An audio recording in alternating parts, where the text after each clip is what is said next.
제7대 광주시 의회 후반기 원구성이 마무리된 지도 벌써 100일이 다 됐습니다. 단박 인터뷰 오늘은 후반기 운영위원장으로 의회를 이끌고 있는 이정현 의원을 만나보겠습니다. 존경하는 150만 시민 여러분, 광산 제1선거구 출신 광주광역시의회 운영위원장 이정현 의원입니다. 반갑습니다. 사실 2년 전 의회에 들어와서 이제 많은 걸 사실은 보고 시민의 편에 서서 한번 많은 것들을 해 보았습니다. 느끼고.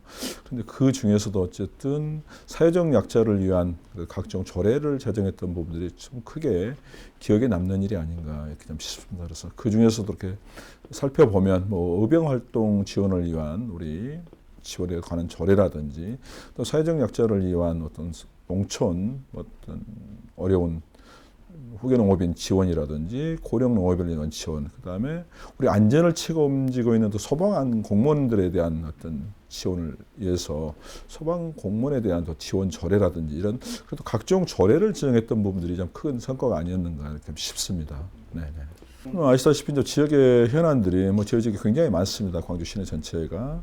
첫째는 그래도 우리 호남선 KTX 고속철도 개통과 관련해서 송정역 복합 환승센터가 한 7년째 지금 이루어지지 않고 있습니다. 그래서 그런 부분들이 이제 저희들이 어떤 것이 문제였고 어떤 것들을 방향으로 가야 되는가에 대해서 지난 2년 동안 많은 것을 노력을 하고 한 결과 이제 가시적인 성과가 좀 앞으로 이루어지는 쪽으로 해왔었고 또 이제 어등산 복합 관광단지가 사실은 그것도 한 10년째 지금 표류를 하고 있는 상황에서 어쨌든 이런 부분들을 다시 재개발을 해서 어떤 관광산업 활성화를 통한 일자리 창출이라든지 어떤 관광산업 연계를 해야 되는 그래서 그러한 부분들을 좀 체계적으로 집중적으로 좀 한번 점검을 해서 아마 금년간에 앞으로 좀 가시적인 효과가 나타나지 않겠는가 그런 부분이 있었고 또 우리 광주 시민의 가장 큰 수건 사업인 군공항 이전의 어떤 토대를 지난 2년 동안에 좀 체계적으로 마련했지 않은가 싶습니다.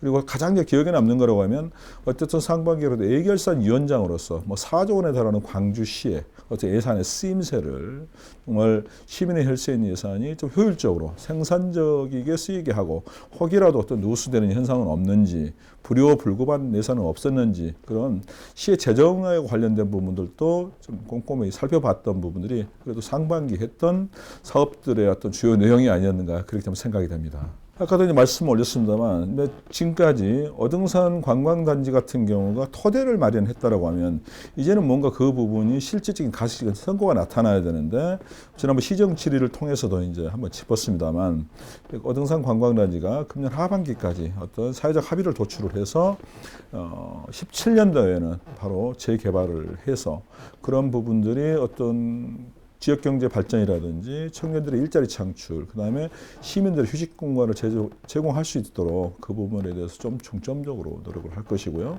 그다음에 송정역 복합 환승센터 역시 이제는 저희들이 하루에 한 12,000명 정도, 월 한 40만 명 정도가 이용하는 시설인데도 불구하고 굉장히 열악합니다. 그래서 최소한 내년에는 이 복합 환승센터가 앞으로 지어질 수 있게끔 해야 되겠다는 부분.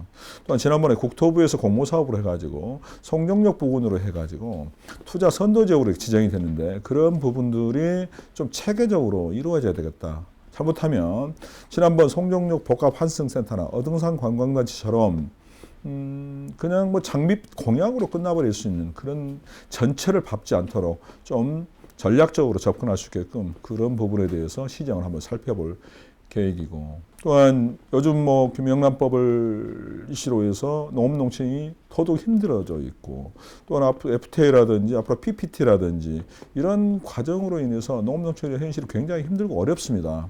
지금 현재 쌀값 같은 경우에도 2014년도에는 한 5만 6천 원 갔던 게 2015년도에는 4만 3, 4천 원 갔다가 금년에는 3만 5, 6천 원대에 형성되지 않겠나. 그래서 한 2년 정도에 비하면 40%가 떨어졌는데 그래서 농가 소득을 어떻게 하면 반영을 시키고 그래서 어떤 농촌 복지라든지 이런 부분들에 대해서도 앞으로 2년 동안 살펴봐야 할 부분으로 되고 곁들여서 어쨌든 광주가 안고 있는 문제가 어떤 청년들의 일자리 문제라든지 노인 일자리 문제 그다음에 어떤 안전의 문제 이러한 부분들을 하나하나 앞으로 2년 동안 살펴볼 계획입니다. 의정 활동이라고 하는 것은 시민 중심의 앞장에 서서 해야 되지 않겠냐. 그래서 시 행정이라든지 아니면 재정의 투입이라든지 이러한 부분들이 지금까지는 공급자 중심, 행정 중심이었다라고 하면 이제는 수요자 중심, 다시 말해서 시민 중심으로 모든 행정이 이루어져야 된다. 그래서 거기에다가 기준 포커스를 맞춰서 앞으로 의정 활동을 이제 뭐 사회적 약자라든지 아니면 어떤 나름대로 일자리 창출의 문제, 그다음에 지역경제 활성화의 문제, 그러한 방향 쪽으로 저희들이 하나하나 이렇게 열심히 해볼 계획입니다. 그리고 시민 여러분들이 보시기에는 여러 가지로 답답한 부분이 많으리라고 봅니다. 지금 현재 한국 경제도 침체 늪에 빠져 있고 힘들고 어려운 상황입니다. 그래서 이렇게 어려울 때일수록 우리 행정이나 정치가 우리 시민들에게 희망이나 비전을 심어줘야 되는데 불구하고 지금까지 그런 성과가 많이 나타나지 못하고 있는 부분에 대해서는 저희들이 지난 의정 활동의 경험들을 살려서 앞으로 잘 하겠습니다. 대신 우리 광주 시민들은 늘 건강하시고 좀 여유롭게 마음이라도 포근하게 좀 주변 우리 광주 공동체 삶의 어떤 질이 좀 높아지기를 함께 고민하고 풀어나가는데 많은 관심과 사랑 이렇게 부탁드리겠습니다. 네.